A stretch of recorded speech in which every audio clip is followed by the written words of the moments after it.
Welcome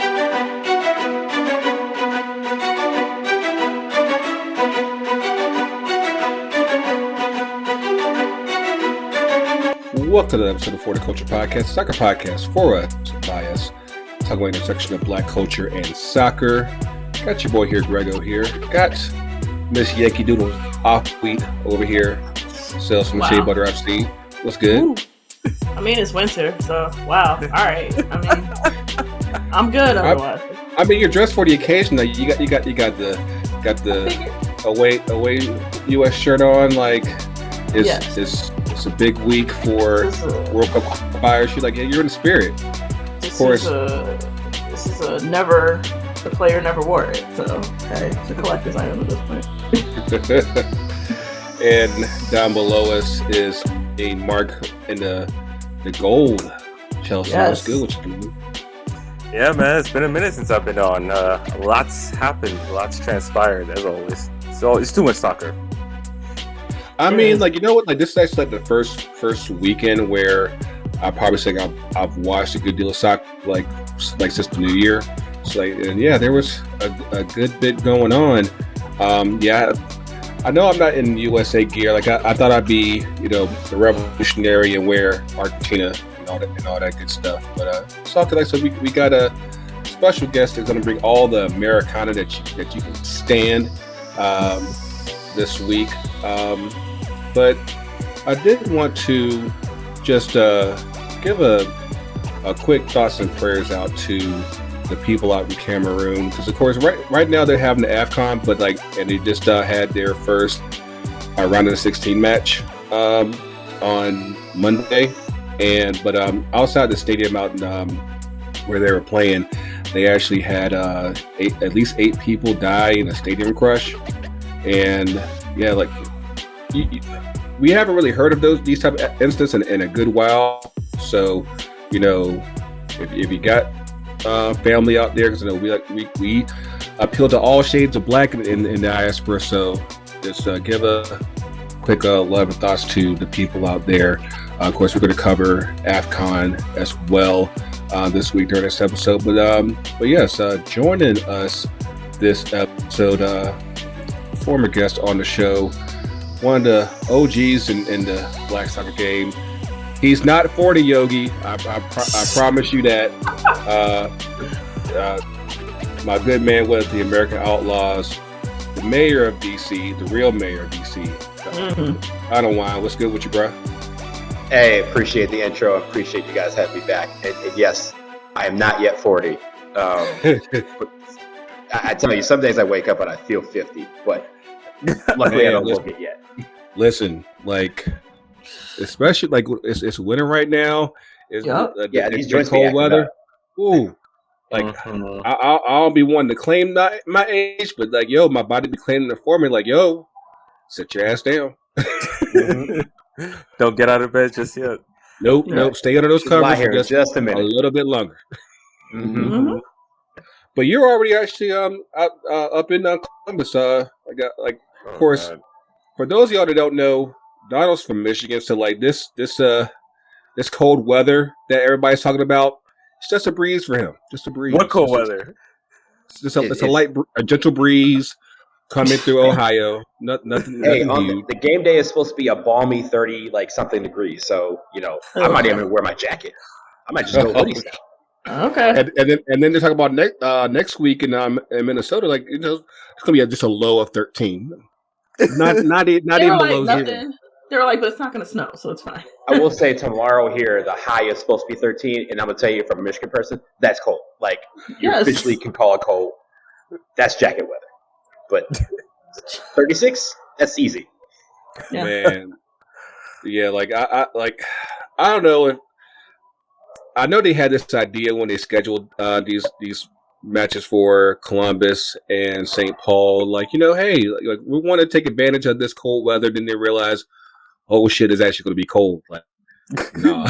No. Yes. I mean, it's gonna be fun to watch. And honestly, it's not gonna be snowing, but they're worried about the ground freezing, which will obviously affect to play there. So I think they're pulling out the heat lamps all day tomorrow, so they can make sure that the field. They better make sure that the heat lamps don't break because they can't handle being that cold. hey, I can't promise that. So, man, but yeah, we got a big set of World Cup qualifiers this week. Of course, we got Thursday. We got the game in Columbus with the U.S. and El Salvador. This weekend we have the big match, so to speak, with us and Canada that's in Winnipeg, right? Or is that Hamilton? Okay, Hamilton. Okay, so because I thought it was Edmonton first. No, it was. They had been talking about putting it in Vancouver, which is where they put some big games. They also put some games in Toronto, but because Canada is playing 2 games in Central America, they're playing El Salvador and Honduras on the road. They wanted to keep it on the East Coast, so they put it in travel light. Okay, that actually makes sense because I mean Toronto, it's not Winnipeg, it's not Edmonton, so like it's cold enough, so it won't be too bad. And plus, the travel for us actually won't be that bad at all. That flight's like not even 2 hours. It's like an hour. Yeah. I have to connect when I fly, but like the team is I think it might be less than an hour for them from Columbus. Get that nice old hookup. Now, for those of y'all who catch us on your favorite podcast apps and on YouTube, you might hear a nice little bit of ambiance from Donald's side, because he's in the hotel. Of course, that takes me back a little bit to the Henny Derby episode. We were just chilling up in the hotel lobby, and the hotel clerk kept looking at us all sideways and shit, like what all these black people doing up in this corner. Once there's more than 4, they get nervous. Dude, look at during COVID, that's it's almost illegal now. You can't gather with more than 2 or 3 people now. So Cause that was like me, Yogi, Ringo, most of Featherstone, Gino. Oh, that's too many. Pat, we were deep that night. Too many. And dangerous. Like every 20 minutes, you'd come over, be like, "Y'all good?" Mm-hmm. It wouldn't even say anything. Just okay, still not dealing drugs, Exactly. Man. But yeah, man, how's the energy in Columbus as far as how many people are people starting to roll in the town and everything? Yeah, so I mean, we came in a couple of days early. Obviously, we're recording on Tuesday. The game's on Thursday. The issue with getting here a couple of days early was we wanted to make sure that there were no flight delays. As you guys know, travel has just been kind of terrible with the weather and with staffing issues due to COVID. So we wanted to make sure we got to each city a couple of days ahead of time in case there was any issues. But for me, no problems getting here, and everybody's ready. I mean, even in the airport, there was a bunch of people looking at me, and they're like, "Yo, good luck on Thursday. We'll see you at the game, or we can't wait to take on El Salvador." So this city's ready. Okay. They just give it. You look at you to see the Outlaw shirt, you're like, They you don't have to sit there just getting that now. Like, oh yeah, it's on, baby. Yeah, there was definitely someone who came from LA because he did not have a jacket on, and he sees me, and he's like, "Man, you look warm," and I was looking at him like, "You are in trouble, bro. Please go to Dick's Sporting Goods, please." Right. I can only imagine Sky talk just if she had tried to do this type of trip and come in with that LA gear, I'm like, this ain't gonna work. Not this weekend. Goose down. Silves, has the snow melted yet? Yeah, for the most part. There's still some say they plow and they pile, so the piles are still there and dirty. But yes, it hasn't snowed for 2 weeks. Hey, I'm proud of y'all. Y'all doing good work. I know. Well, it also snowed for 2 weeks, so 2 on, 2 off. I mean, the country just got a whole bunch of snow the past few weeks. Even North Carolina got some snow. All of a sudden, everybody's DC got slammed. We got a tiny bit. Yeah, in DC, we had a snowstorm a couple of weeks ago where we actually got snow. And Grego knows this, but DC is very big on the I say in air quotes DC snowstorms, where They overpromise and completely underdeliver. We had a couple of those this week where they're like, yo, we're about to get 5 inches. And then I look outside in the morning. I'm like, y'all cancel school for this. No, like not even a dusting, just like rain. So we've had a couple of those. They got that Fredericksburg rain. It's like, nah, y'all good. My bad. It might freeze. It's 47. Like, be cool. Go to work. Bought all the bread for nothing. Look at that. Oh, yeah. Now, for those of y'all that don't know, Silves is usually keeps her nose over with the women's team. We're going to get to them later, but like, I know she was looking at the roster for this call up, and like, it sounds like you actually might be somewhat confident for this call up. Like, what were your thoughts? I actually think. I mean, to me, the two glaring sort of they're not there call up or not called up was Brooks and maybe Sargent. It's because they've been called up, which was hilarious that he didn't kind of went off at Norwich. Yeah. But no, I think it's a really good lineup. I like the attackers. We have our midfield back, save for Gio, I think, and I actually trust most of the players on that squad. I love the hesitation in your voice. It's like, I don't know, maybe kind of question mark. I mean, until we qualify, trust is a strong word, but yes, right. But now, what are your thoughts on the roster, Mark? Yeah, I do like that Berhalter is like giving different players a look. You know, like I think that's important. Just for the sake of meritocracy, if players are in good form, they should get a look. From a home team perspective, Atlanta United, thought it was interesting that Lennon made the team and Bello did not. Now, I'm of the opinion that I don't know U.S. soccer, like the whole depth chart as well, but I know that there's a few left backs who are like okay. So like Bello is like getting a look. So I don't expect him to be a lock necessarily. And actually, Donald, I was curious. How do you, from a purely like U.S. perspective, how do you view Bello? Like, where do you view him on the depth chart? And do you think he'd be there for the World Cup? I think we'll talk about the World Cup in a minute, but I think right now he's showing promise. I think he showed flashes of brilliance in the Gold Cup. He had some pretty good moments. He had some moments where it's clear that it was his first few times in a national team uniform, and that level he has to get used to playing at that international level. But I think the issue with just the number of right backs we brought 4 of them as opposed to 1 left back. And I think there's 2 issues, right? One, you have Serginho Dest who can play both left and right back. So he's the backup to Anthony Robinson. I think what it's about is, one, because we're not going very far as travel, Greg Berhalter thinks he doesn't have to have a lot of rotations, but at the same time, I think he trusts the right back core more than he trusts the left backs that are further down the depth chart. Mm-hmm. And in this game, and this is where people, I think, give Berhalter a bad rap. They want him to qualify for the World Cup, which means put the best team out as possible, but also bring in everybody. I mean, everybody. I mean, some people would want us to call in 65 players, and they would be mad that their 66th player didn't make it. Right. And I think the issue is he has to balance, okay, if I have any problems, I'd rather have Reggie Cannon come in or Brooks Lennon or whoever it is on the right and move Dest over to the left than have an unproven – and I love Joe Scally, but he's unproven because he hasn't played yet.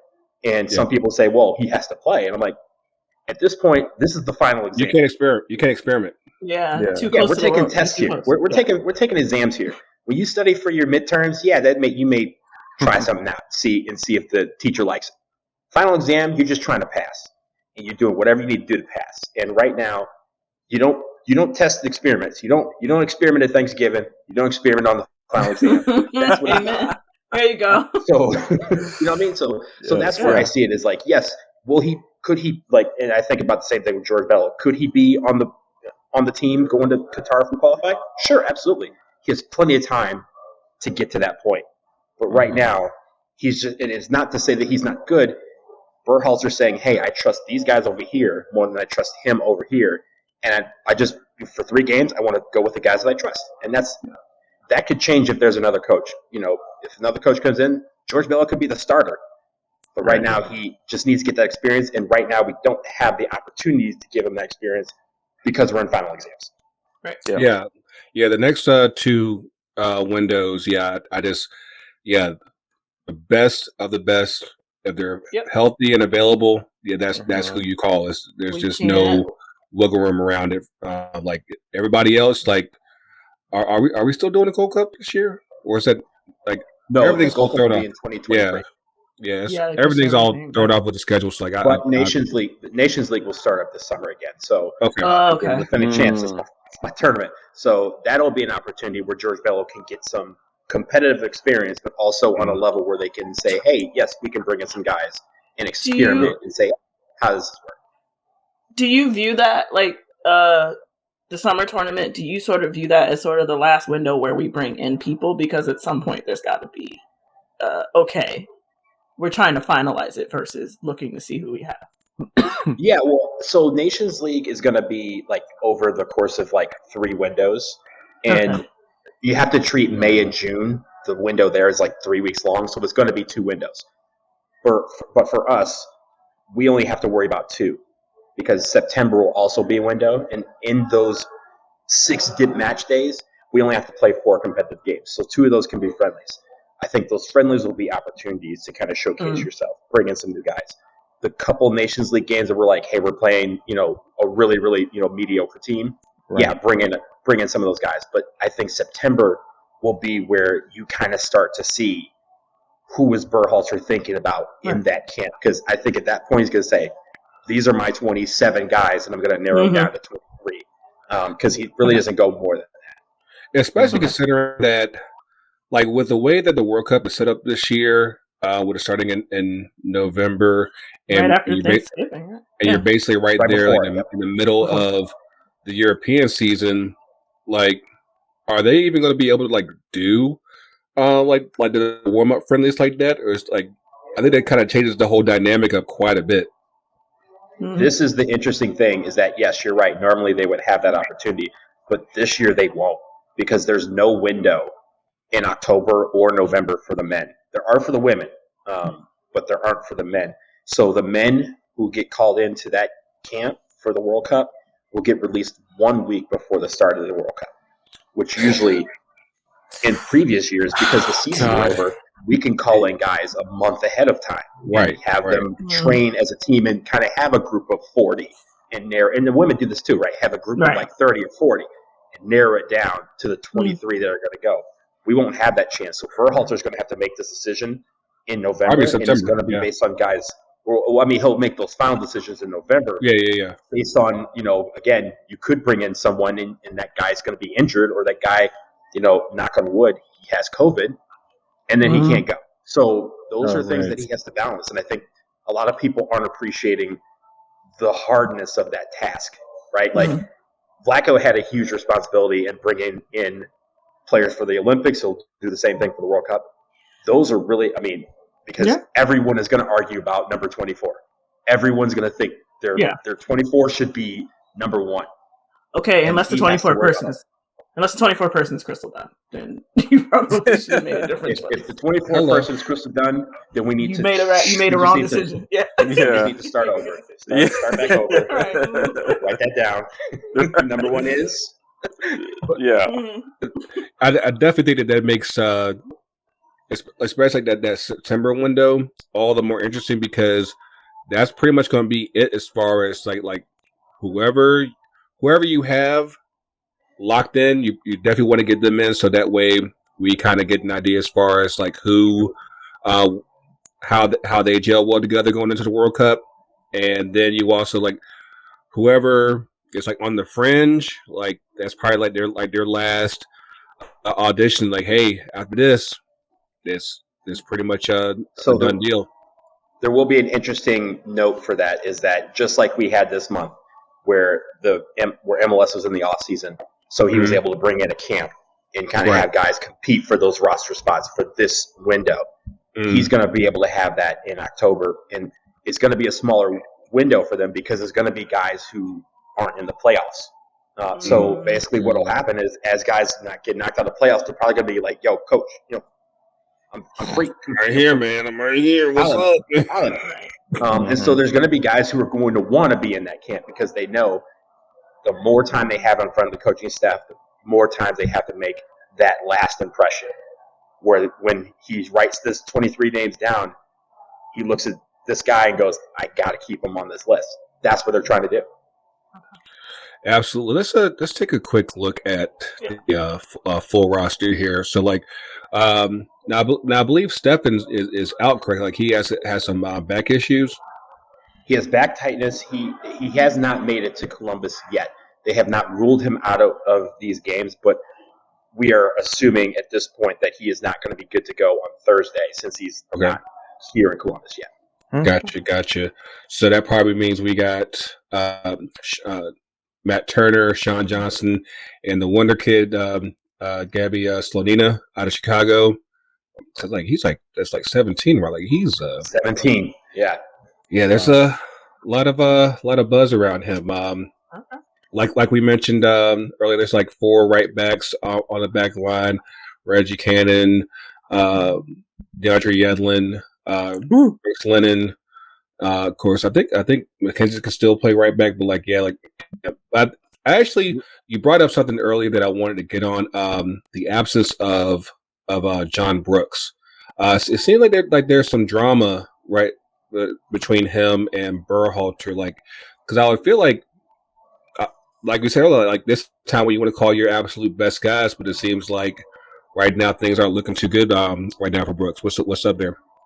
Yeah, so this is an interesting saga, right? Because it's basically become that between these two guys. But I feel like a lot of it has been manufactured by, I don't know how to quite say it, but manufactured by people wanting something to be there that may not be there. Because all he's said over these past few months is that Brooks' form has not been up to par. What have we heard from Wolfsburg? That his form has not been up to par. But that has turned into Brooks is a cancer. Brooks is a bad teammate. He had a spat with the coach, and that's why he's not being called in. But nobody from Wolfsburg, John Brooks, or Berhalter has ever said that there has been a rift between the two parties. It literally has just been he has not been playing well. And back in October, he was the first person to say, "Yo, I have not played well enough to be on this national team. I need to work my way back into it." Now, granted, he has a contract situation at Wolfsburg where he's going to be a free agent, and they're trying not to re-sign him. Yeah, I heard about that. He's been playing very well lately, and he's getting back to that, but it just hasn't been enough. And I think that is the biggest issue, and people really trying to find something where something may not be there and saying that there's a rift. But I have not seen that in any interactions that they have had. No players have come out and said, "Yo, this dude's just not the guy in the locker room that we want to have around." And no one publicly at Wolfsburg is even saying that he's not a good teammate. So that's where we're standing right now. But it still leaves open the door for when he doesn't get called in. People go, Berhalter and him must have it out for each other. Yeah, and that's always a dangerous thing to play with, especially with black players. It's like once you start getting that, he's a bad teammate label. It's like that kind of sticks with you, whether it's with club or country, and it just becomes a whole bigger thing. Like that's the kind of thing that you definitely want to avoid. Just in you're trying to make sure that everything stays on the up and up. Now, luckily, we're missing that wall, but we do have a wall of Atlanta, coming through. That's like honestly, when he plays, we're good. We're good. When Miles plays, we're good. So, we should be in good shape. We should be all right. But I would love to have Brooks check it out. Have they ever played together on the back line? Not that Brooks. Yeah, Brooks and Robinson. I don't think so. Isn't that a country group? Brooks and Dunn. Okay. No, that's a baseball player, Brooks Robinson. That's it. Yeah, I do want to go back to something because you said something that's really important. Just the fact that black players always end up being involved in quote unquote these rifts. We saw this last September when Weston McKennie was kicked off of the team and suspended for a couple games. Right. Greg Berhalter last week in his press conference, someone asked him, "Oh, well, McKinney's back. Has that been healed?" He goes, "There was I have to address this. There's been nothing to heal. He made a mistake. We talked it out, and he's been welcome on our team since then, and he has been playing and showing that he is, that was just a momentary lapse of judgment, not not an indication of his character." And I think that's the problem, right? Anytime, you guys saw back in September when he got suspended, people were like, he should never wear a national team uniform ever again. Next month he got called in, people I'm surprised. They shouldn't be surprised. These things are not as big as fans like to make it out to be. Yeah, I think also Landon is guilty for that interview in particular, for sure. Where he you know what I mean? It was just, and he should know what his voice basically it influences. And so the moment he came out with those strong words without really saying much, a lot of people assume the worst. My whole thing was I think specifically breaking protocol leading up to a game is dumb. Breaking curfew, and the breaking COVID protocols and things, that's dumb. Fair enough, you get someone for that. But to hold it over him, I think would have been a mistake. And so just I wasn't surprised that he was right back in it. If he had not been called back, right, if he hadn't learned this lesson or there was a continued thing, then I would be concerned. But a kid making a mistake, no. Listen, I made my jokes too, right? But I never at no point did I want him off the team. Come on, that's we were in Nashville. We're yo, my man, someone should be yo, man, we'll bring Broadway to you. Don't go to Broadway, man. Love Broadway. we knew what was popping. And we knew it's there's no open secret. It's yo, my man likes to party, and everybody's yo, check on Wes. Where you at? We're literally on the streets of Nashville. Yo, Wes, where you at? But that was in jest, and most people were taking that to be yo, he's putting his career in jeopardy. And I'm no, he's not. He's 20 years old. He's 21 years old, and he's doing what 21-year-olds do in Nashville. I am almost 40, and I was doing the same thing in Nashville, and he was accused of doing it. So, he's doing the same thing as the kids at Vanderbilt. He's not. Kids at Vanderbilt. He's not doing anything different. Kids who were there for the game. Everybody was out partying, and we were just saying, look, just chill. We get it. You're a kid. You want to party. You made a mistake. Yeah. Let's not do it again. And let's be clear. He is not the only person in U.S. national team history to be caught bringing someone back to the crib or stepping out after curfew. Hello. This year. What you And to me, I just also think it's hilarious, I guess maybe from an American perspective. This is the tamest scandal a person can have. Do you know what goes on in European countries and they still win World Cups? Look, I have stories that I will tell on no podcast. I have stories I will tell on no podcast or in public. Players have told me stuff that I'm look, y'all are worried about Wes McKinney. Y'all should not be worried about Wes McKinney. I'm not. That's light work. As somebody who works with 21-year-olds, I'm he's just 21. It's not deep. It's not a big, But look at the rest of the roster. So in the midfield, we got Acosta back in, Luca De La Torre was back into the squad. Christian Roldan, I feel like people have the perception on him is a mixed bag, but I think that honestly he's a guy that we need as far as just a veteran presence and just somebody who's willing to do a lot of the dirty work. But I think if I'm looking at this correctly, we actually just might have the rare Adams, McKinney, U.S. agent Trident finally in our starting 11. It just might happen. I think it's only happened twice in the last 2-3 years. It doesn't happen often, so you gotta make sure we take advantage of this. More, but it's funny because every time it'd be they all three would be named to camp, and then again the weekend put before, someone I stubbed my toe, so I can't make it to camp. So, but I think that is that, and also the midfield. I'm really excited because we've seen what I call the MMA lineup: Musa, McKinney, and Adams. You see what they buddy. And they are there. They are all healthy, and they are all playing exceptionally well right now with their clubs. Wes McKinney probably is in the better form of anybody in this hemisphere right now. And Musa just scored that banger for Valencia against Atletico the other day. Yes. Adams has been tearing it up for Leipzig in whatever position they decide to put him in on a given day. I think those three, if they can control the midfield and are locked in, ain't nobody stopping us. Like that's they're the engine. They're the key. Yes, I saw a question posed with our guys at the Best Damn Soccer Show about like our midfield possibly being like a top 10 midfield at the World Cup, and I was like, all this top 10, but I do think that it's probably one that's probably slept on quite a bit. And I think that assuming that we qualify, as long as everyone's healthy, that's going to be that midfield's going to open a lot of eyes at the World Cup because, like I said, these guys are young.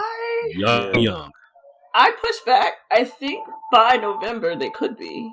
And I think navigating this is tricky, right? Because in my mind for the past, I guess, post not qualifying and knowing the talent that's coming, in my mind, the golden number's been 2026. Mm-hmm. Right. And I still think it is because everybody will be rounding into their prime roughly at the same time. Mm-hmm. Right. But I kind of think we might go further in 2022 than I originally thought. I think that if all the stars align, I think that we could actually sneak around and get a quarterfinal run. I think it's very much so. I think that's quarterfinals. I think that's a realistic, lofty goal, right? Like that's something that is easily attainable. I will say about that lineup, I don't think they're top 10, and I hope they listen to this and hear me say that they're not a top 10 in the world midfield because I know they'll take it personally. Okay. Yes. And they'll take it out on the World Cup. Yes. Ultimate material. I respect that. I respect that.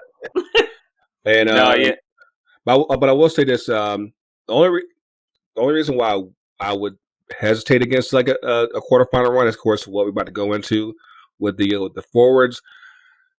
We still don't have. I don't think we have like a surefire answer yet up front, but we're almost there. And we saw over the past month we've had Ricardo Pepi make his big move from FC Dallas over to Augsburg in the Bundesliga. I think he's gotten in 2 games, maybe 3. Yes, 2. Yeah, at least 2. And he started 1 and subbed on his first. And so we got Aronson, Areola, Jesus Pereira, Jordan Morris is back in the fold. Like he's bounced back really quickly from that knee injury. Yeah. I know he got called up last month with the national team. I guess he made a decent impression, and I think that, of course, it's always hard, when you're coming back from not 1 but 2 knee injuries. But I think that if he's healthy, I think we need to look at him up front. I think we do. I think that who we have out wide allows him to move up front.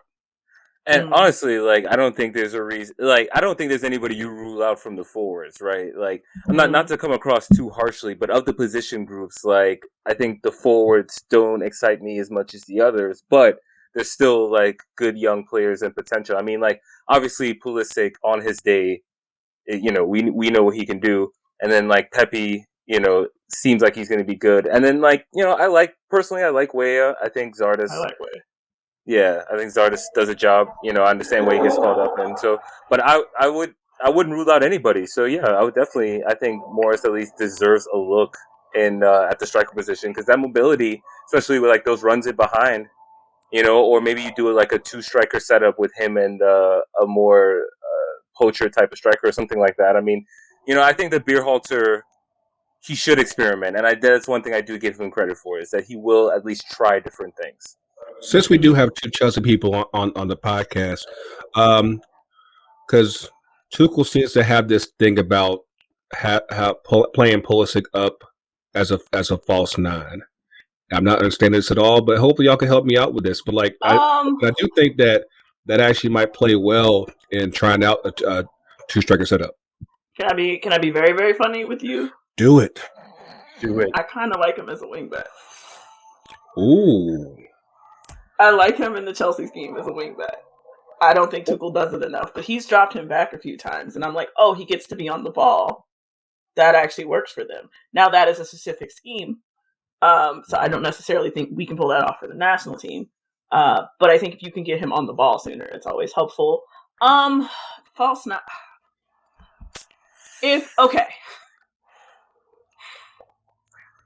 Make it make I think systems. we struggle. I think we struggle as a federation with false nines. We struggle. They don't know what to do with cat. They don't know what to do with cat either. Like they don't know.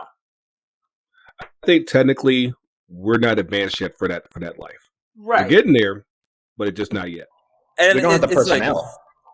That too. Yeah.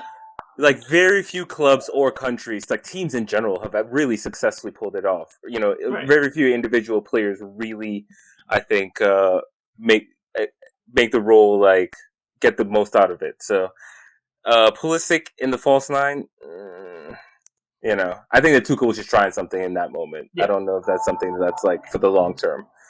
I feel like the false nine in soccer is like the triangle in basketball. Like everybody's like swears by it. But no one has the personnel to actually really right. That's actually a really good point there because as much as people love the triangle, it's like you don't see it.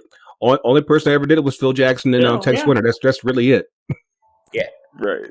And he had the best players in the game to do it. Right, like everyone's like, oh no, I'll just take Jordan and put him over here on my team. Like no, we don't have Jordan, we don't have Kobe. You might not be able to do it. You can't do that with Andrew Wiggins. It's just not possible.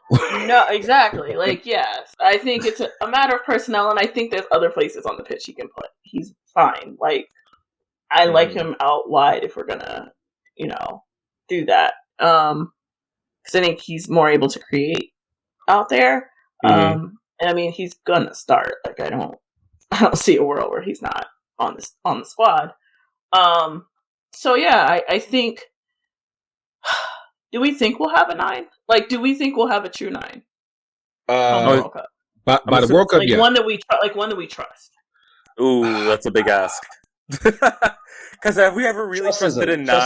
Yeah, you know what I'm saying. Yeah. I like it happen between now and November. I would say based on right now, I would say that maybe there's a 60% chance, but there's so much can happen between now and then. So it's like I think we have a true candidate.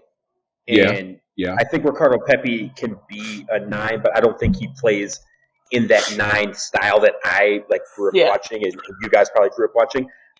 If he's still young for that. Team, if Jordan P. can get on this team and show that, I think he's capable of playing that traditional hammer 9, right? Like the guy that's like that Josie Altidore used to do back in his prime. And that's where I think Jordan can be. Jordan Worth can be. I think that he can actually play that role if he's allowed to. I do think that P-Fock is definitely an option there as well. I said Pepe right now. I think especially for a lot of our guys, because I actually had this conversation on Twitter earlier today. Like their bodies haven't filled out yet, so they're still wiry, young, live. They're just. It's just not there. Now, once they get a little older, say by 2026, they got some years on them. They got some meat on their bones.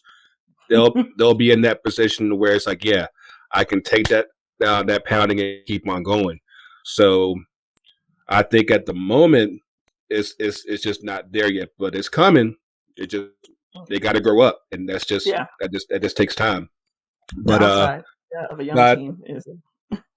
But before we move up here, I did want to just kind of because the U.S. player market has actually been pretty busy this past month. Like I said, we saw Pepe move over to Augsburg.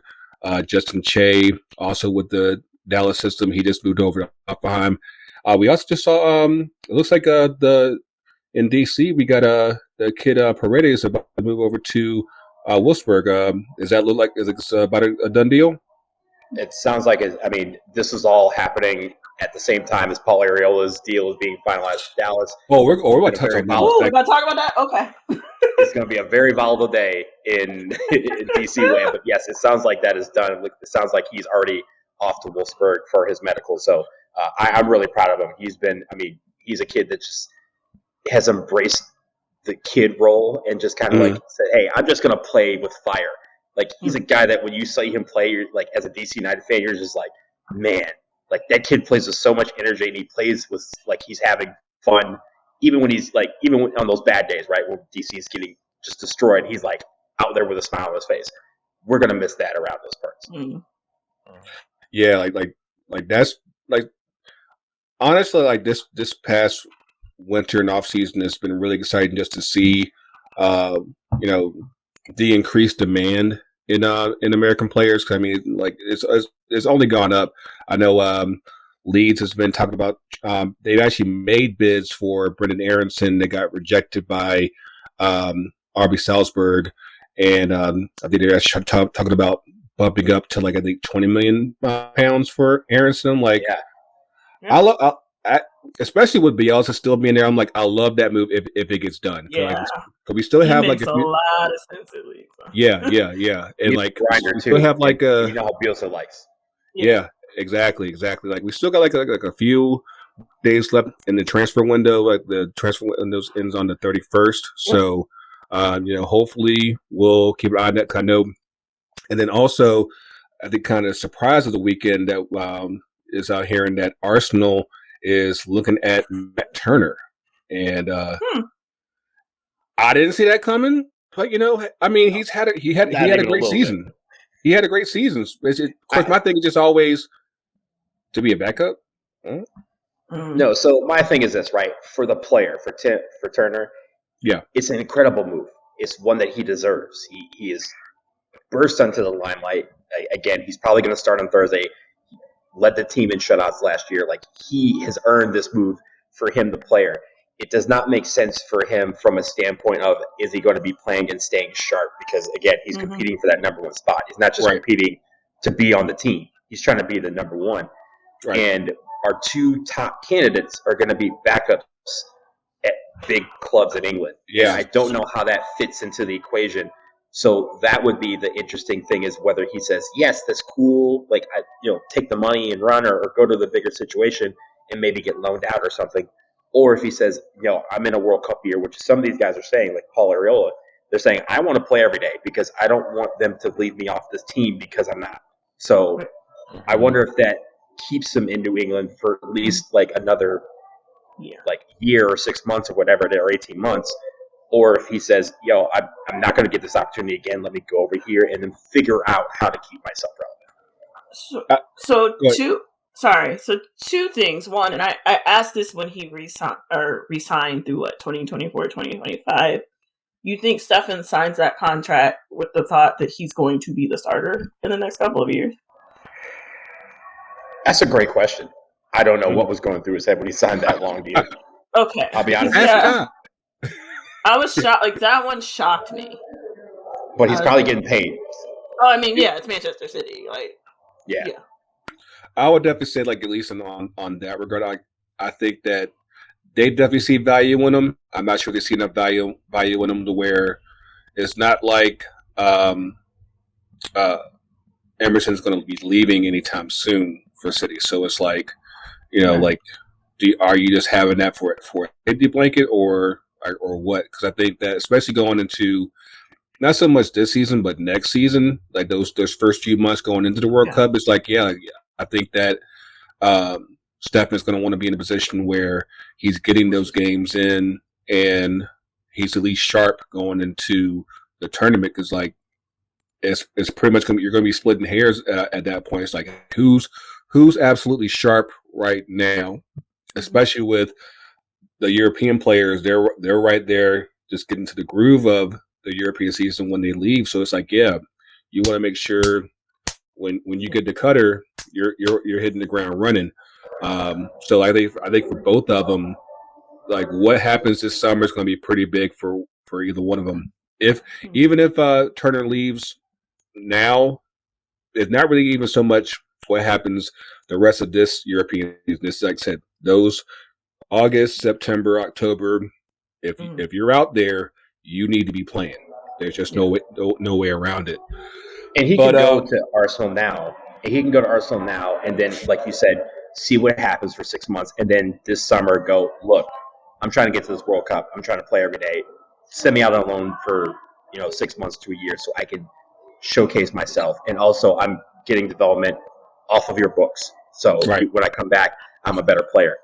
Those sort of things, I would not be surprised, because Man City will do that. They did. I mean, Mixed Disrude is still a Man City player. Has never played for them. Seriously, played everywhere else in the world. That's absolutely hysterical. And so they're used to doing stuff like that. Stefan could do that, and I think Turner is gonna be like, look, like it's not my place. But can you send me over here so that I can get some playing time, like that sort of thing. So it'll be interesting to see how that works. And I think for those two, it's definitely more about making sure you're sharp, right? Like we're assuming they're 2 of the 3, right? Yeah, definitely. Okay. But yeah, let's the Areola trade. Well, actually, let's back up real quick because it actually starts back with the Callan Acosta trade, who recently got traded from Colorado to LAFC. Now, the story was, everything was all hunky dory with the trade, and there was some buzz that Acosta didn't really want to go to LAFC. And it wasn't so much that; it was just more so. And according, this came from him directly, was that there was interest in teams over in Europe that wanted to get him, and then suddenly it's like, Colorado's traded over to LA for a bunch of gam blam and pam to blam, and then he's in LA. Fast forward a week later, we have Paul Areola, who at the time was looking at possibly doing a deal with Club America in Mexico, and suddenly, we're going to FC Dallas for $2 million in gam and wham. So, and the story was that he dropped his interest in going to Club America in order for this move to go through. And Paul looked at tweeted on Twitter, was like, did I really do that? Like, I don't know what's going on, Chief. Like, he gave that drunk face emoji too. He was like, yeah, like But yeah, like right now, we're in a space where obviously GAM is becoming much more valuable within MLS. So I think what's happening is you're seeing teams that are looking to take greater advantage of using GAM, but at the same time, like, you're still moving players without really they're okay, without saying like, hey, do you want to go here? Like, hey, can you really do this? Like that, like that's the part about the restriction that one of the things I just can't stand is like trades. Like, you can just basically say, hey, we're going to send you over here and uproot you.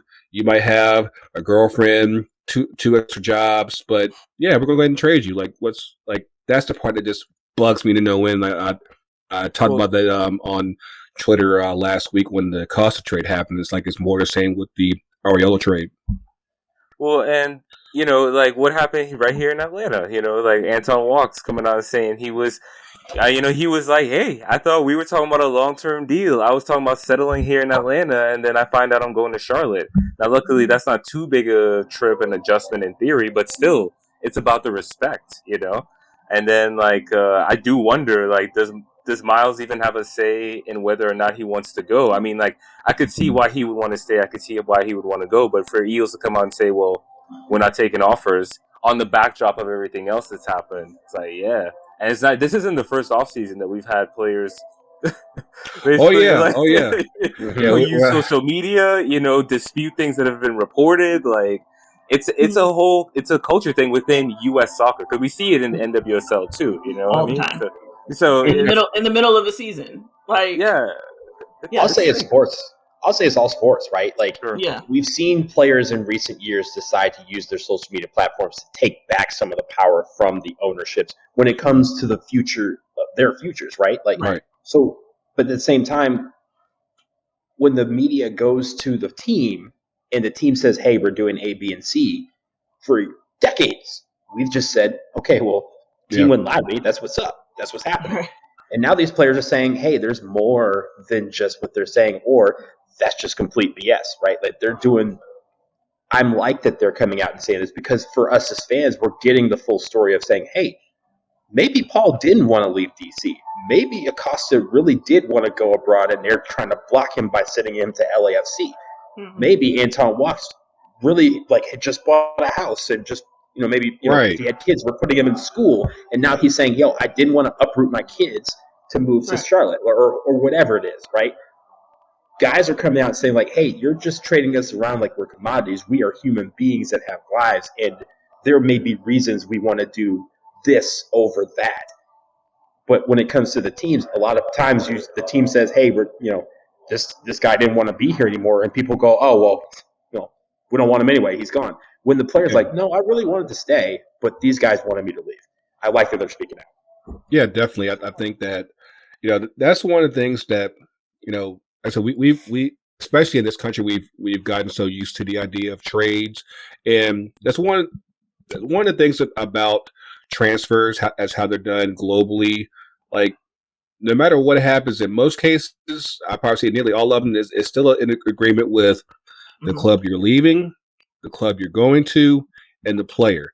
Everyone has to be all on the same page. Otherwise, the deal does not go through. And I think that's something that's very equitable and it's just honestly fair. Like, it's not even so much, about ethics, so to speak. It's just like, hey, everyone needs to agree to this.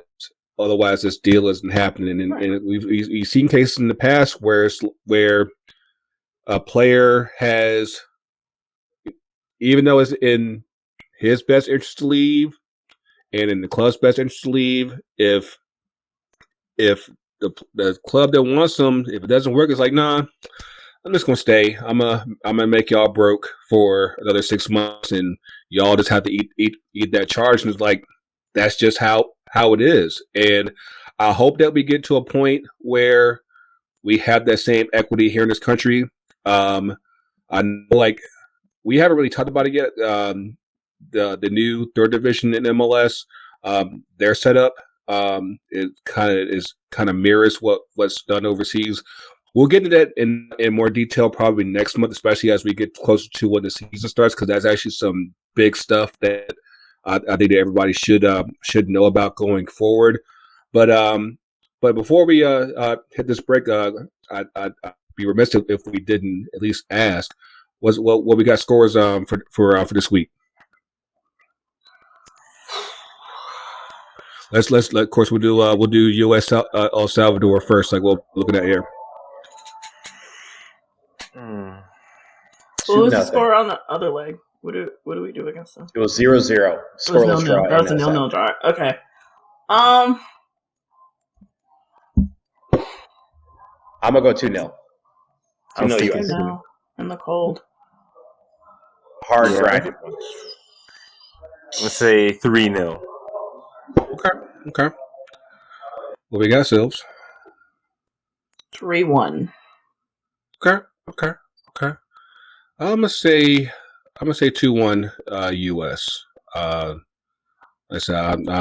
don't think it'll be a cakewalk by any means, but I think that in the long run we should be okay. And then the big one, Canada USA. Of course, keep in mind Canada does not have Alphonso Davies. Of course, he's still out with myocarditis. So can we just say real quick? I think he is arguably the best player in CONCACAF. He's so fun to watch. I would not argue with that. And as someone who has a heart condition, I like this kind of struck me, because he's such a young kid with such a forget promise that he's again young. Some people call him the best left back in the world. I really hope that he is okay before anything else, and that he can come back because he's so fun to watch. But also, I just hate that he's not a part of this game because Canada has been so successful because of him, and I think that is not being recognized here in the United States. So I just wanted to make that note. I hope he's better and that he's back on the field soon. But hopefully, just that everything is in here is okay because I know how scary that can be. Yeah, absolutely. And like in a lot of ways, he's kind of like the Crystal Dunn of men's CONCACAF because he really and in most cases he actually is playing up front, poster up front for Canada. I'm like, dude, he's that nasty. Like he's a bad man. Like it's absolutely insane. But they've got Jonathan, they've got Tejan, they've got ballers on that squad. It's gonna be. I'm not gonna say they're gonna usurp Mexico. I feel like Mexico will right the ship at some point, but It's a three-way. It's a three-way race at this point. I think. I think it's pretty safe that us three will be the automatic qualifiers, and just like I said, barring some catastrophe, we should all be the top three. Well, we did catastrophe last time, so let's not do that again. Right. But yeah, I'm actually gonna go with. I'm gonna go 1-1. Go 1-1 draw. That's what it was last time, right? Yes, it was a 1-1 draw. I'm gonna go. This is not a homer pick. This is I think that a lot of people in Canada are misjudging the fact that they are going to be playing 2 games in Central America at 80 degrees and playing in Hamilton, which is not 80 degrees. I'm gonna go 1-0 United States. Okay. Ooh. Okay. Yeah. I'm gonna go 2-1 Canada. Ooh. Okay. Keep it spicy. All of those are very, very possible. I was gonna go 2-1. I was gonna go 2-1 US. Yeah. Okay. Because I do think Alfonso missing matters. Oh yeah. I think it matters. I think for them, especially for I forgot to pull up their schedule. I think. Hang on. I think that them missing him for all 3 games, like they might be all right for 1 or 2, but like I feel like they're going to lose 1 of the 3 due to this. So it's going to be tricky as far as just navigating without because he's such a dominating player right now. It's insane. So hopefully we're able to take advantage of that. And then lastly, the U.S. Honduras on the 2nd.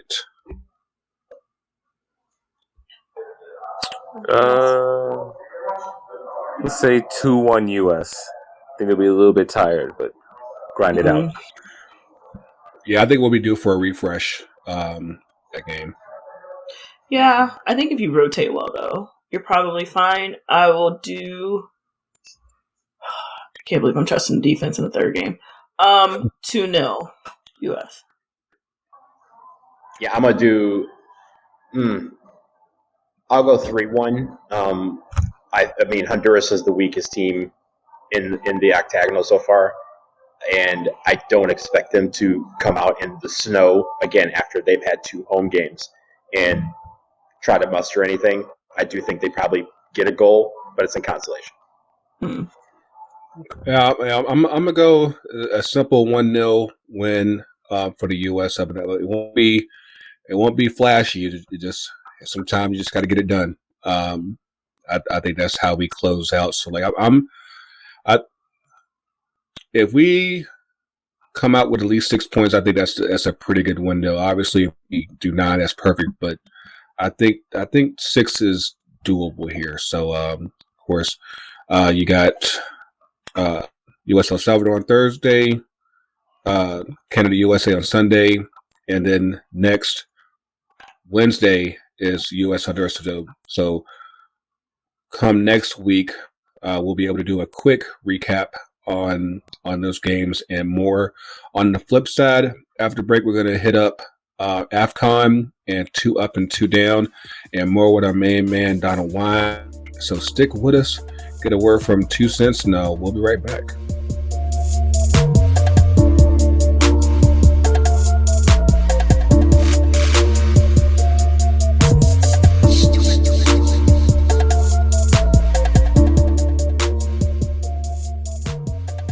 And we're back. AFCON has Silves, has Scott told you about her bootleg cable? Yes, she has.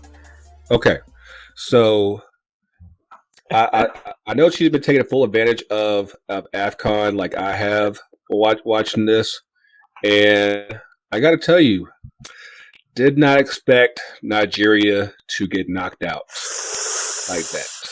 Absolute scenes. As somebody who has equal.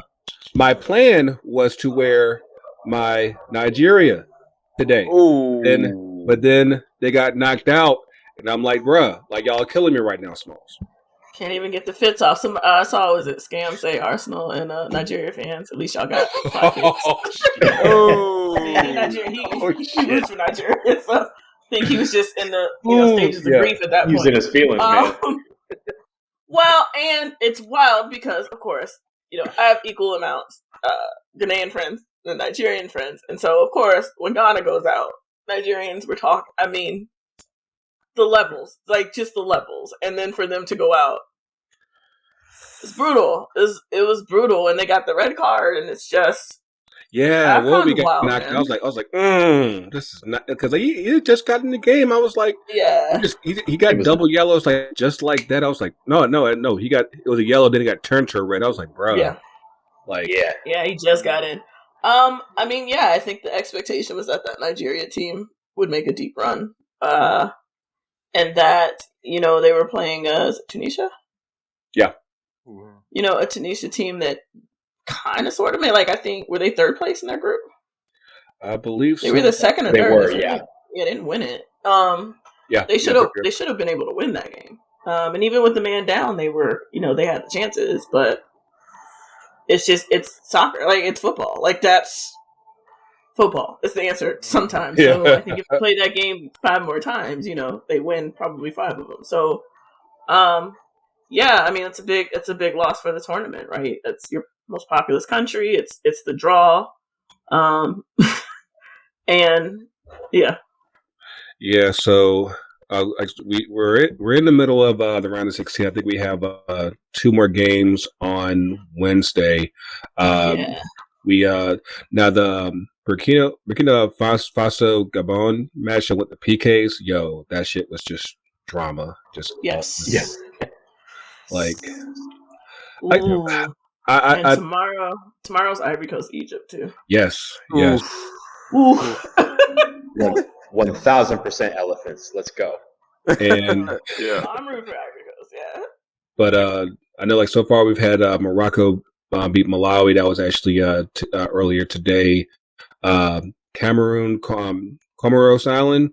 That was actually Comoros. They didn't go down like no punks. But like like the home team, they came through. Like I said, we talked about the incident outside the stadium earlier in the show.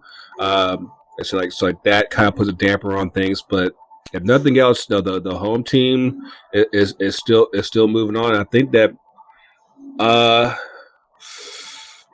so we got Cameroon plays Gambia. Senegal beat Cape Verde today. That Ivory Coast Egypt, that's gonna be man. That's gonna be tough.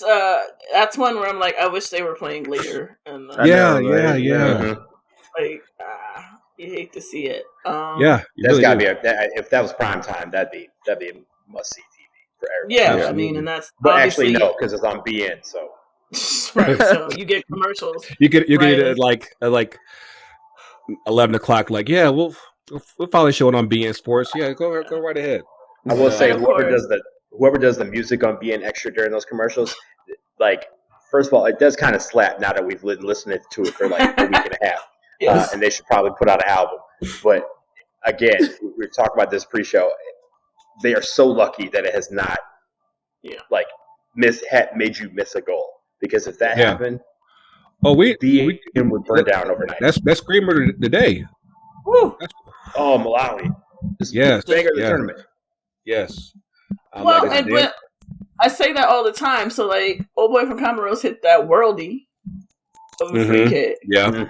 And then the banger from Malawi, but then Hakimi turns around and hits a banger from the free kick. It's just... I think people just realized that Hakimi plays for PSG. Like, this dude's nasty. Like, this. Yeah, that's Hakimi. Like, he played for my team. He played for Real Madrid. Like, he went to Dortmund and played there. Like, Hakimi's legit. Some of the biggest clubs. Yeah. I still think Senegal might sneak it, but I do too. Yeah, I do too. They look like the strongest right now, and they look in form as well. They have the best keeper in the tournament, so I would argue one of the best in the world, if not the best in the world. Like I said, at least FIFA, recognize them. So at least somebody is. Finally, Yeah, somebody got it. Yeah. But I'm looking at the bracket right now, and I'm like, yeah,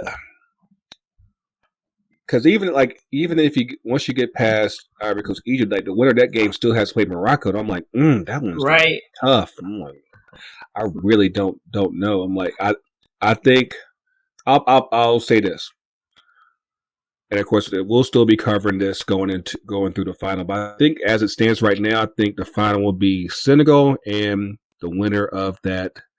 Whoever wins between the Ivory Coast and Egypt, whoever plays them in Morocco, that's going to be your final. Listen, Ivory Coast versus Senegal is something I will wake up any time of day to watch. Yeah. That's one for the culture. I would take off work to watch it. Yeah. That's gonna be it. That would be a match. I'm like, yeah, I think that's because that's Super Bowl Sunday, right? That's the same day as Super Bowl. I thought it was the before. No, because Super Bowl. No, it's the weekend before. Yes, okay. Yes, the weekend before. This year. Okay. Okay. Yeah. The Super Bowl didn't want to compete with the AFCON final, so I'm saying, that's why Europe was just hating on them so much. It was like, hey, we just, we don't want that smoke. I get it. I understand. No smoke. But yeah, like, ooh, Ivory Coast, Egypt. That's gonna be. Yeah, that's gonna be tough. It's 8:00 my time, so y'all get 11. So that's nice. But yeah. Yeah, I actually had to make sure I'm not doing anything at work, so I can catch at least most of that game because that's gonna be a screamer. And speaking of Ivory Coast, of course, make sure that you get that Didier Drogba Legends of the Culture hoodie at FTCUTD.com. I said, you don't have to do Shopify anymore. Just go to FTCUTD.com. We're still working on getting Shea Butter's website address together because that needs work. But yes, make sure that you get it. The Drogba hoodie. We still got the Marta and Formiga hoodies and a Donald Wine special. I actually told him about this hoodie actually a year ago. The Marcelo 2017 Real Madrid hoodie, the purple. Mm-hmm. That the one where they went to Wales to win the Champions League. Like, yeah, that purple is just so pretty. Yes, so that is finally up. We'll have actually some new releases come February that we'll give you a heads up on next week. And I need to. There's an announcement that we have that I really want to make for next week's episode. I just can't do it yet. I just want y'all to know, stick to our socials. It's big. It's so damn big. Of course, with February being Black History Month, we'll be having guests each week, and like we're starting off the first week big as hell. Ty won't let me do it. I'm like, that Kristen Wiig's character from SNL, like she's like biting the pillows, like she just want to tell this shit so bad. Yeah, that is me right now. You have no idea. Like, absolutely huge. But yes, I'm just waiting on final confirmation from Ty, and we'll be blowing it up on the socials like once it's officially official. But yes, Black History Month at FTC and 2 Cents and Shea Butter, and I think it's going to be absolutely massive. I cannot express to you enough. So I just wanted to make sure that I said this week being World Cup Qualifiers, honestly, I think we're already starting off right now with Donald, because these next few weeks it's nothing but heavy hitters. Week after week. That's how we're doing it with FTC. But let's wrap this in 2 up and 2 down. Man, listen, I actually want to do first. Like I am like I need 6 seconds. but like of those of y'all that watch American football, I hope y'all enjoyed this past weekend because that was absolutely insane. Absolutely insane. And then of course, just the the fact that you have both Tom Brady and Aaron out the playoffs. Hey, it's a good day in America. It's a good day in America. What was your favorite nickname? Oh, man! I just saw it today. Breitbart Star. Breitbart Star was very good. I also like Rush Lambeau. Yeah, Joe Rogan's still the GOAT. Joe Rogan is solid. Yeah. Oh god, QB Giuliani is my personal favorite. Oh. QB Giuliani was dope. Yeah. I made one. I was like QAB. He's like, it's not just QB, it's QAB. Somebody had a sneak one. It was Marjorie Taylor Green Bay. Yeah. Wow. Yeah, I was like, oh shoot. Oh. But it all comes with just the cliffhangers of will they or won't they leave, retire, all that stuff. Whereas my thing is like, what if Tampa Bay decided to be petty? It's like, you know what, we're letting Tom Brady go. We're getting Aaron Rodgers. Just let that simmer in your souls real quick. I'm like, what if that happened? I thought about that, and I thought about that. He's not quite as old as Mr. Brady. He could probably give you another 3-4 years if he wanted to. And with what they have, I'm like, gotta keep that ball rolling. It's like somehow, some way. So what they do in the offseason is going to be pretty interesting. Not to offend Tampa, but he feels like Tampa. He feels like Tampa. Like he feels very much like he would fit right in Tampa.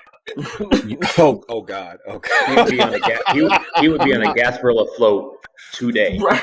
Oh God. Because he's already talking today about there are people rooting for Green Bay to lose because of his anti-vax views. And I'm like, hey, if the shoe fits, wear it. It is what it is. Yeah.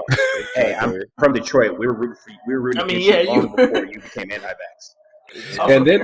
And then speaking of Detroit, of course, you saw your boy Matt Stafford. He's rolling in the playoffs. Like he's finally getting his playoff wins. He's showing that he can actually do something. Of course, that second half against Tampa, I don't know if Kyle Shanahan decided to just coach LA for a little bit, but yeah, let's not slip up like that. Just keep your foot on the necks. They tried to give that game away.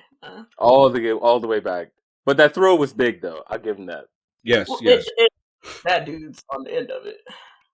And if is he the best wide receiver? Is he the best wide receiver? Who, Cooper? Yes. He's gotta be the best wide receiver.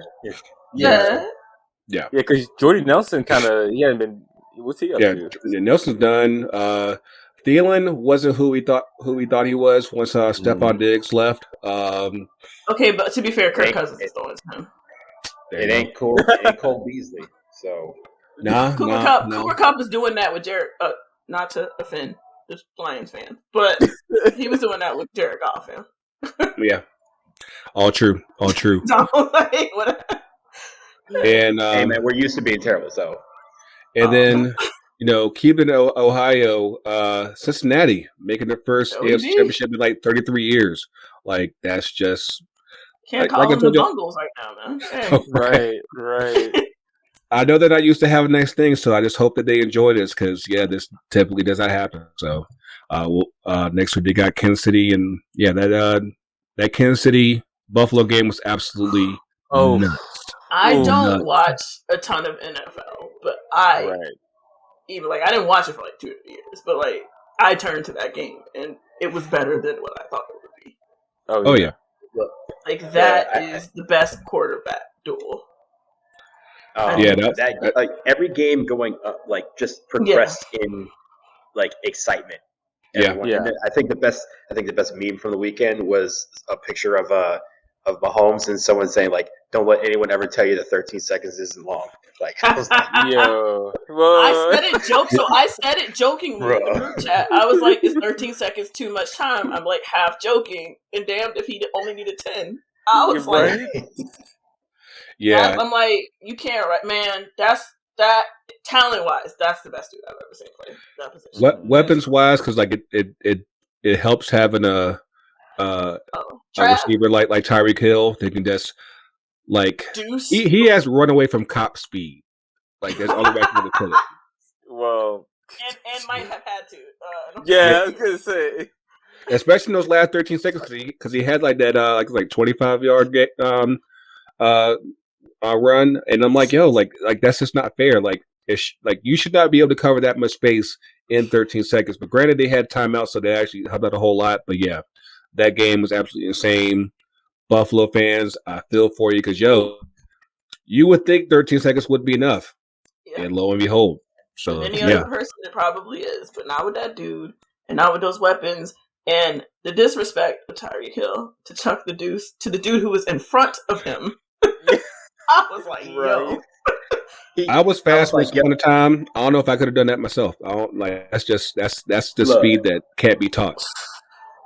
He threw the peace sign at the 25-yard line. Yes, like you said, with a guy in front of him, and the dude was like, "I can't catch you." Yeah. What do you? And he knew it. Like he was like, "You right. You right. You know what? You right." He'd even try to do the whole like how someone like fake dies and like kind of no, and they're like, "Oh, coach, I tried to die." He didn't even do that. He was like, "Coach, not really an athlete." Pissed out his leg, said, "Nah, just I ain't even gonna do it. I ain't even gonna do it." My second up, of course, I know like all that, which is a whole combined up. Second up, the man is back. The man is back in blue. Mario Balotelli. Mancini said, "Hey, we got to call in the big guns for the playoff," and Balotelli is back. Man, listen, like for those of y'all who aren't aware with Balotelli, like he's basically had like a love-hate relationship with just about all the teams that he's played for, and also his national team with Italy. I think it's like his first call up in like a good 4 years, I think. At least, yeah. It's been a hot minute. Like he for the amount of talent that he has is how Italians just deal with black people is just obviously complicated. So that only makes this relationship even more complicated. But Mancini and Balotelli have history going back to Man City, going back to Inter Milan. So I guess they're thinking that, hey, like, we can put our heads together and make this work. And they kind of have to make it work because Italy is in the playoff and they have to play Portugal. So you have a strong possibility of either Italy not missing their second straight World Cup or Ronaldo missing his last chance at a World Cup. So that's something to keep an eye out for during this international break because it's gonna be some hurt feelings coming after that time. My down only got one down this week, and actually just came fresh off the meat rack. Congratulations to David Ortiz for making the Baseball Hall of Fame. That part's okay. The part that's not okay is that for those of y'all that don't know, David Ortiz was tested positive for HTH, I think like back in 2003, I believe. And for those of y'all that follow baseball, y'all they have this big thing about PEDs and keeping people out of the Hall of Fame because they were just suspected of PEDs, not even just tested positive, like guys like Barry Bonds, Roger Clemens, players that have had to like wait longer to make the Hall of Fame because of suspicions of PEDs. But here is David Ortiz. Like, granted, he had a great career in his own right, but it's like, yeah, you're saying he's cool, but they're not. Like, make it make sense, Jesus. Like, help me out, make that make. That one doesn't quite compute with me, and I'm like, and this year was actually Bonds' last year of eligibility, as in his current stretch of eligibility. So basically, like if he is going to get elected, it's going to be through like a special committee, something like that. So yeah, like I don't know, like if y'all happen to watch. There's a new show with HBO that Bob Costas hosts, and like they were actually talking about this kind of thing where the Baseball Hall of Fame has kind of like been diminished. And I think that I was having a conversation with my homie Quincy, and it was like you're talking about the leader in home runs is not in the Hall of Fame. The player that is third all time in strikeouts is not in the Hall of Fame. the all-time leading hitter is not in the Hall of Fame. It's like, yo, like at some point, it's like, what's the Hall of Fame if the actual best in the game aren't in? Now, granted, they all have like their own different cases, but it's like, yo, like you're not recognizing the best. And what's always frustrated me is that there's never been a clear delineation. It's like okay, if you were suspected, like I'd rather you say, okay, if you were suspected or tested positive, you have a different criteria as far as getting elected. You say like, hey, you know, you got to do more than just the minimum. I think it's 70% to get elected. Like you have to do 80%, something like that. Like you have to basically be beyond clear in order to get in, and it's basically based on your playing record. Like all this subjective stuff just gets annoying and it gets in the weeds. It's like, yo, like that's the one thing about the Football Hall of Fame. I think that's actually probably more democratic. It's like, hey, none of this off-field stuff. It's what you do on the field. That's it. And baseball writers are the most sensitive of the four major sports. It's so frustrating. It's the most conservative sport, right? Like it has moments where it's very progressive, but by and large, right, this is a sport that had a reserve clause until the 70s. Right. Like it's so weird and it's so bizarre. And it's like, yo, you're only going to keep tuning out even more fans because of this, and because like I said, like, you got to make it make sense at some point, and right now it just doesn't. You know, I'm glad that Big Papi's in the Hall of Fame, but like you're putting him in and leaving out others who had better numbers. Even without the PEDs, they had better numbers. So it's like you got to reconcile this one way or the other. But yeah, I know that was a lot for my two time. I know the football stuff, I know we had to cover that. Like that shit was just too damn good. So let's turn this over to Miss Sills. What you got, girl? Yeah, I think one of my ups was that game. I mean, part of why I stopped watching was obviously in solidarity, but part of it was the product seemed very diminished, and that game gave me hope that maybe it's not. That's one of the best things I've seen in sports in a long time. Like that was just fun. That was fun. So yeah, that was nice, and I think just keeping with that theme, just there was so much soccer this weekend and so much good soccer this weekend. Some bad too, but like I think I sat in my house most of the day Sunday and then turned to that game. So it was just one of those like, ooh, this is a really good sports day in January, right? Where, ooh, excuse me, I can sit in my house and be lazy all day and watch sports. And so I try to, cherish those moments because we didn't have sports for a while. So it's nice when you get that. Other up, I'm feeling like good this semester. I'm productive. I think I'm in a much better space, much better groove than I was in the fall. And again, we've only been here for a few weeks, but I think in so much as we can feel okay being in person and all that other stuff with the virus going around, it's been good so far. So everybody right now is healthy, happy. Doing what they need to do, productivity when they need to have it, rest when they need to have it. And I also, in turn, have energy to work on like the show and different things. So I'm still really excited about what's coming in the next couple of months for Shea Butter. And I have breaking news per Sky. The updated website is now sheabutterfc.com. Okay.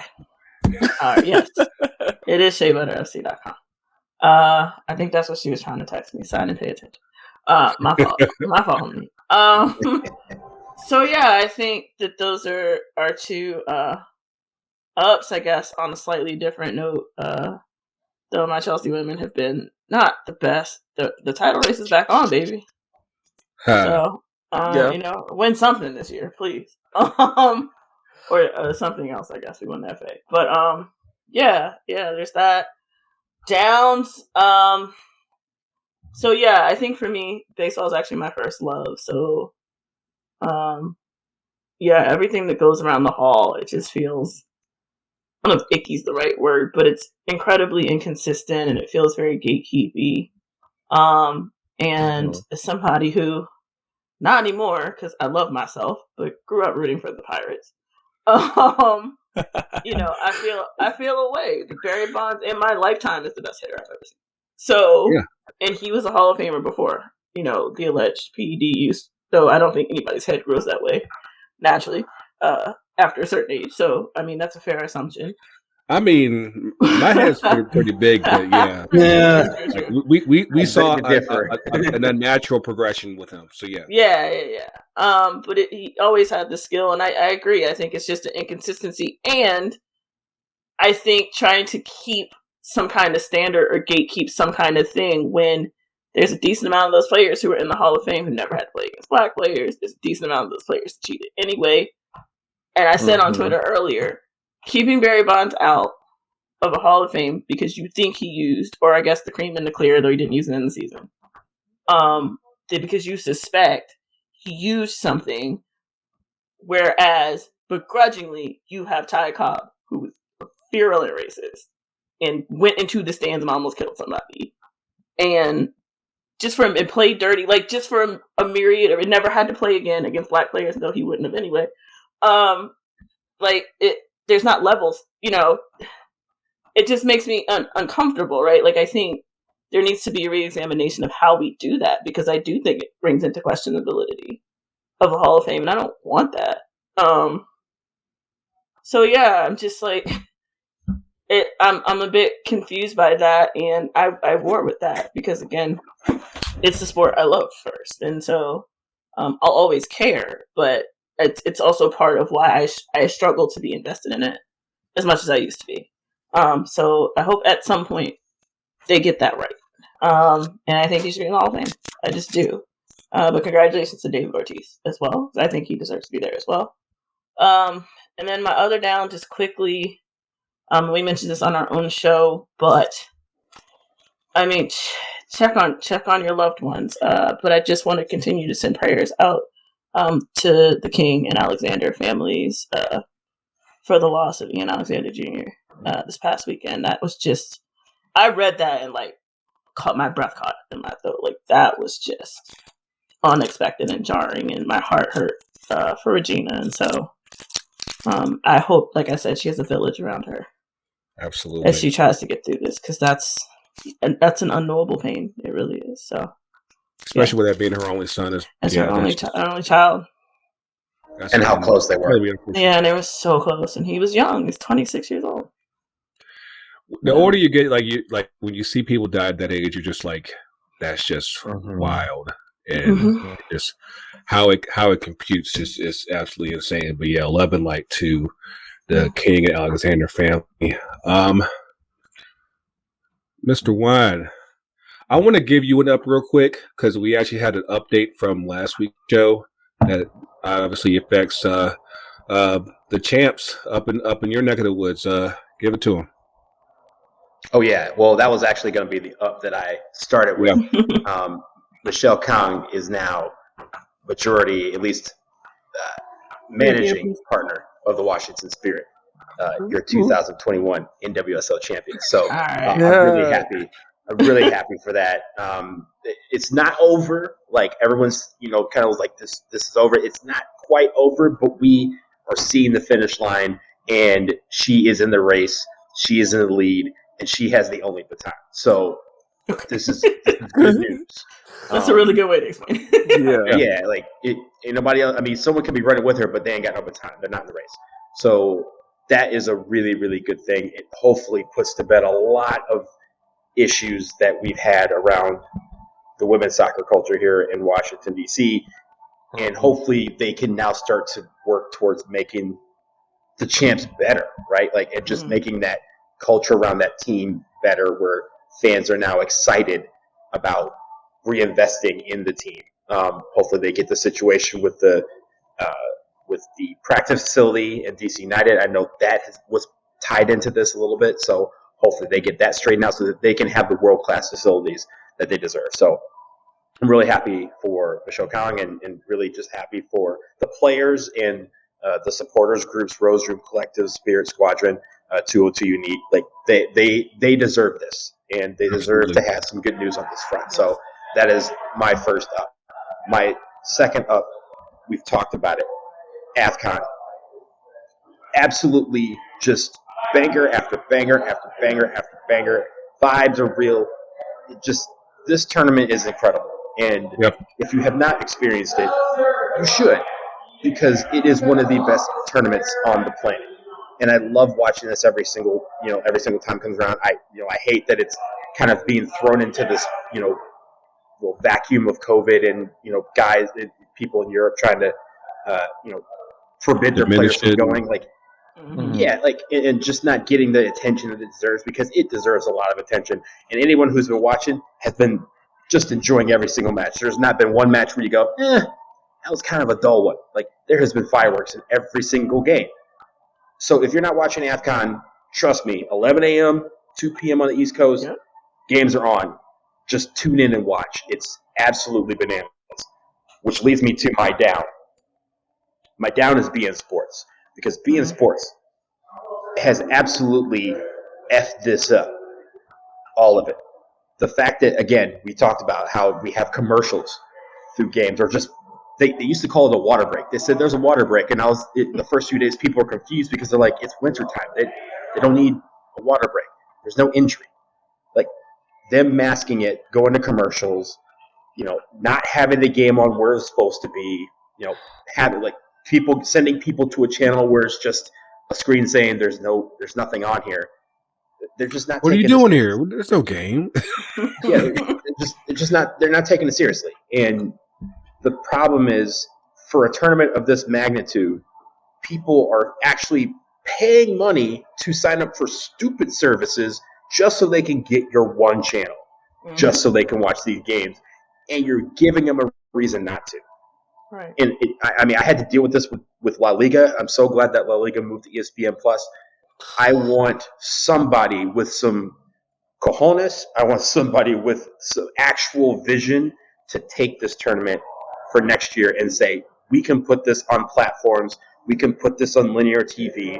We can make it where people don't have to, borrow internets or VPNs or scour the end of the earth just to see their teams play.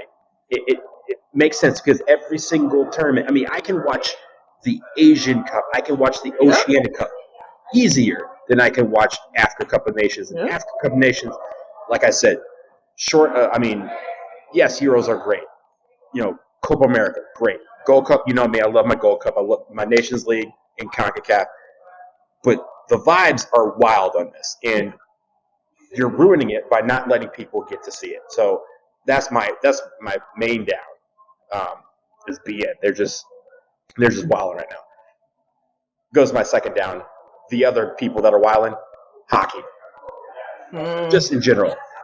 Hockey over the last couple of weeks has had some very, very big problems. And it's gone back to the fact that hockey over the last couple of years has not had the last good couple of years. Like, they just been wilding on the racism front. I like, if this was a hockey podcast, like, your shirt would, your 0 day shirt. It'd be like 0 hours. Like, you like hours. You didn't have, like, it'd still be relevant. I heard about I heard about the incident. I think it was a few days ago with Jordan Subban, his brother PK Subban, and And the problem with that is, and I hope he mentally is okay. Like, I know this, we've all had to experience this. But his brother is PK Subban, right? His brother is the president of the Racial Diversity Committee on the NHL and the AHL and the IHL. If he wasn't PK Subban's brother, would we have heard about that? Probably not. And he would have just been another dude that, said, hey, somebody called me a racist, made a racist gesture toward me, and was not believed. That has to change. And that's the problem that hockey has, is that everyone saw that and was like, that happens every day in hockey. I see that in NHL, and they did just glance over it like nothing happened. They have to do better. And that's why a lot of, I love hockey. Love watching hockey. Again, I'm from Detroit, Red Wings. We run shit. Like, we had to make it where people don't feel like they're like, violating anything by tuning in to watch.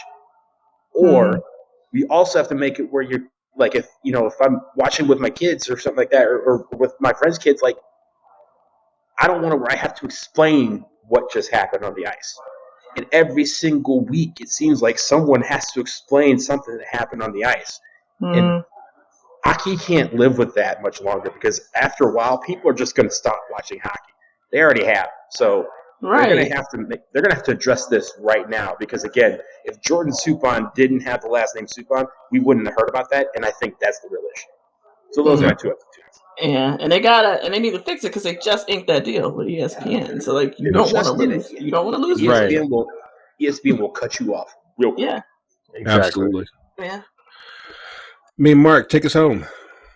Yeah, man. So I think I only got one up and one down, but so one up. I saw this U.S. Soccer Foundation. I hadn't seen them before, but they retweeted or Black Players for Change of MLS and NWSL retweeted them because they've been working on a project where they've been putting pitches across the country, and so over the past year, it seems like they've made a lot of progress, and it's cool to see those organizations like actually having some sway, like being able to affect some change. Obviously, like I'm sure we're all still waiting for the changes that we heard about that were going to happen at the front office level, ownership level, coaches level, and so forth. And so like we still got to hold them, to that. And really be there, I think, for these organizations and these players. But I think it's good. I think these little wins are also, just they're important for the communities, and I think for the people involved, it's a good like psychological win. It's like just be able to say you affect change. I think really matters. And my down, I guess it's 2 in 1, but it's lockouts, man. What are y'all doing? Greedy NWSL owners, possibly greedy baseball owners. It looks like, and so it's.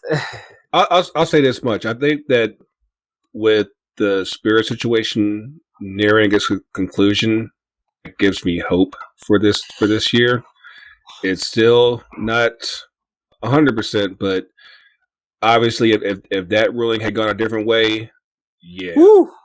You would have seen the revolt, man. I just based on the people that I follow, it's that wouldn't have been good.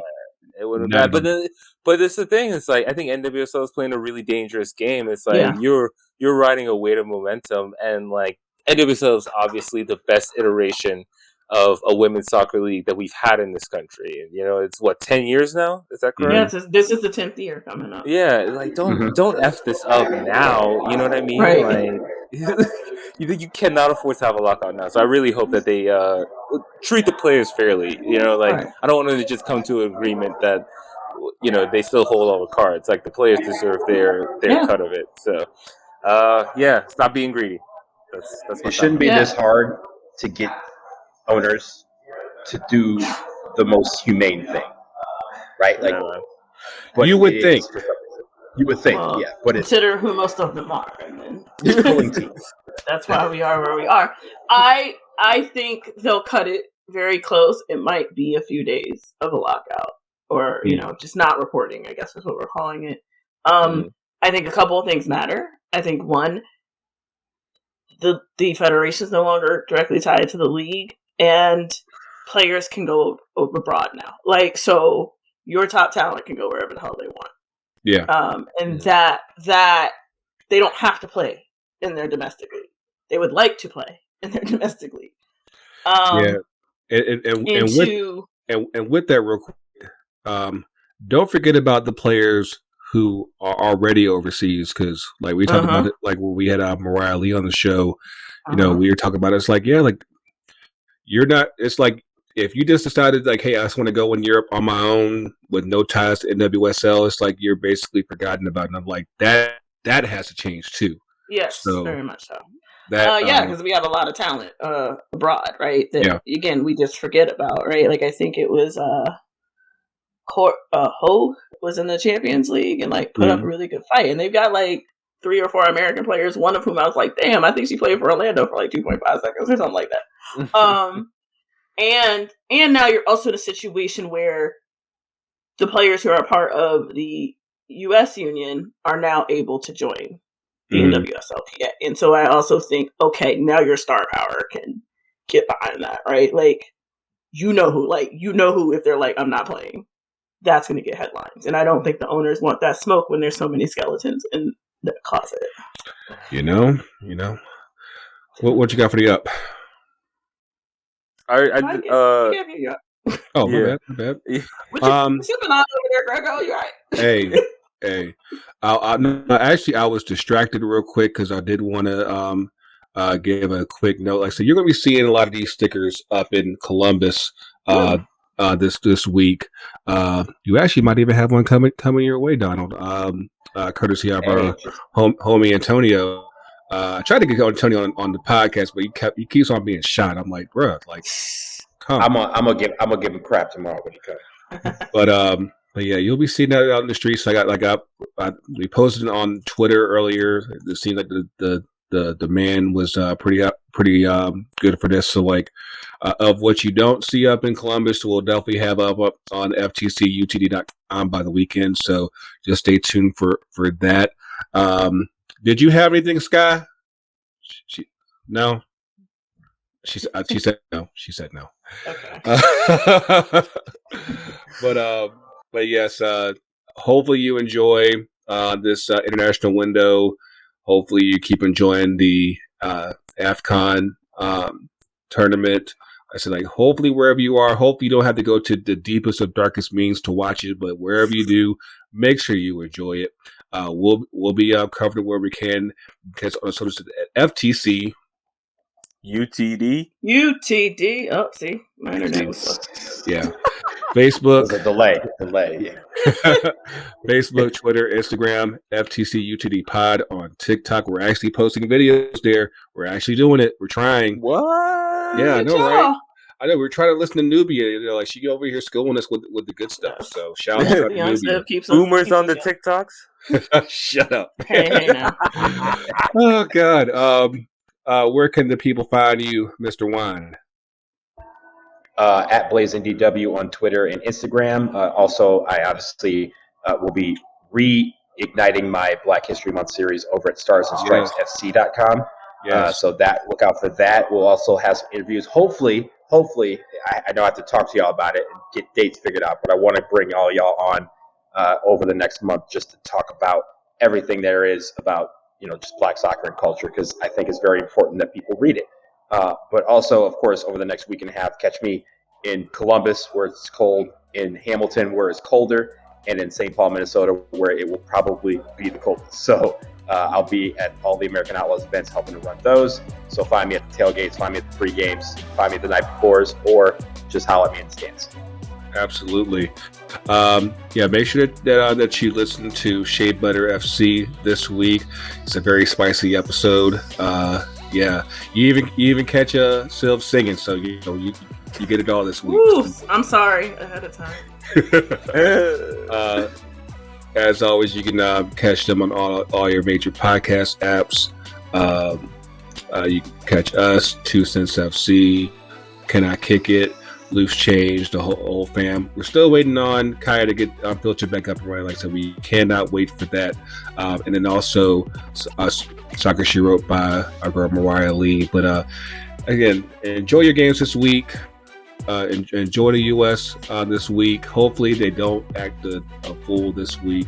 Nobody break curfew. Stay within your bubble.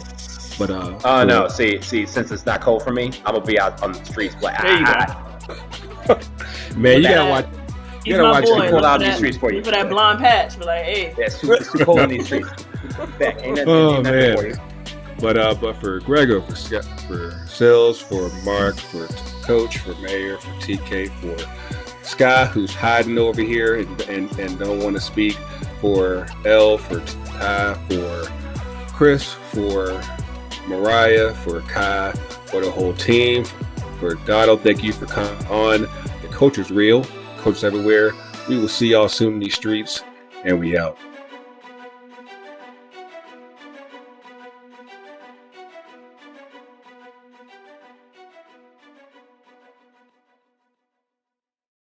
FTCUTD.